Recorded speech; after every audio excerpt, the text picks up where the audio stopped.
गदर जब नए रूप में और नए किरदारों के साथ पर्दे पर आई तो उसने बॉक्स ऑफिस पर धमाल मचा दिया। Back to back success party के साथ ही सनी देओल के लिए बधाइयों का दौर जारी रहा।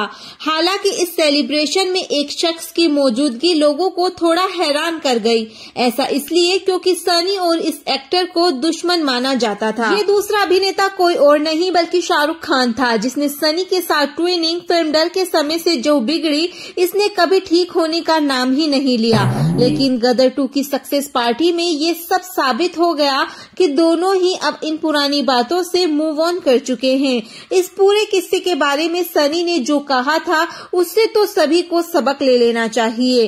सनी देओल और शाहरुख खान फिल्म डर का हिस्सा थे, जिसमें जिस तरह से विलन होते हुए किंग खान को वाहवाही मिली वो हीरो होते हुए सनी को नहीं मिली। इस बात का उन्हें इतना बुरा लगा कि न जाने कितने दशकों तक दोनों के बीच कड़वाहट बनी रही।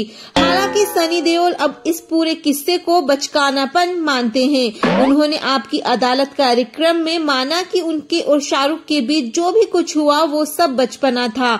दोनों ही अब इन भावनाओं से आगे बढ़ चुके हैं। एक्टर ने बताया था कि वो और शाहरुख फोन पर भी बात करते हैं। इन दोनों के बीच चीजें कितनी ठीक हो चुकी हैं इसका सबूत तब भी मिला था जब किंग खान अपनी पत्नी गौरी के साथ गदर 2 की सक्सेस पार्टी में शरीक हुए थे।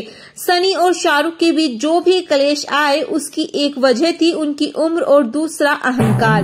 दोनों ही उस एज ग्रुप में थे जिसमें ज्यादातर युवाओं पर तेज भरा रहता है। इसके साथ ही उनका ईगो भी हाई होता है।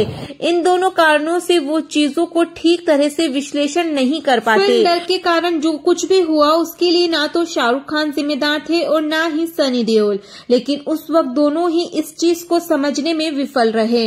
वहीं अब जब वो उम्र के उस पड़ाव पर पहुंच चुके हैं जहां दोनों हर चीज को शांति से समझकर उसका विश्लेषण कर सकते हैं, तब उन्हें अपनी ये गलती महज एक बचपना लग रही है। शाहरुख और सनी ने अपने बीच की बचकानी तकरार को काफी लंबा चलने दिया, जबकि इतने सालों में दोनों अच्छे दोस्त बन सकते थे। ऐसा ही आम लोगों के जीवन में भी होता दिखाई देता है। ईगो और हॉट ब्लड के चलते लोग छोटी सी बातों को भी दिल से लगा लेते हैं और धीरे धीरे वो नफरत में तब्दील हो जाती है। हालांकि यह वो समय होता है जब खुद को थोड़ा शांत और चीजों को समझने की कोशिश की जानी चाहिए।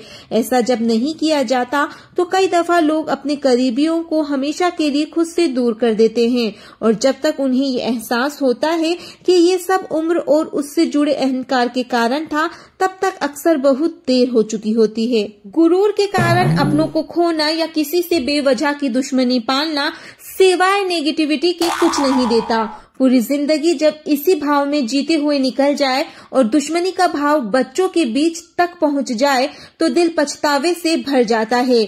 अगर आप मेरी बात से सहमत हैं तो लाइक करके अपनी सहमति जताएं और आपका क्या सोचना है इस सब बारे में अपनी बात कमेंट में करना ना भूलें। आज की वीडियो में इतना ही। मिलेंगे एक नई वीडियो में एक नए टॉपिक के साथ। तब तक के लिए आप अपना ख्याल रखिए। अल्लाह हाफिज।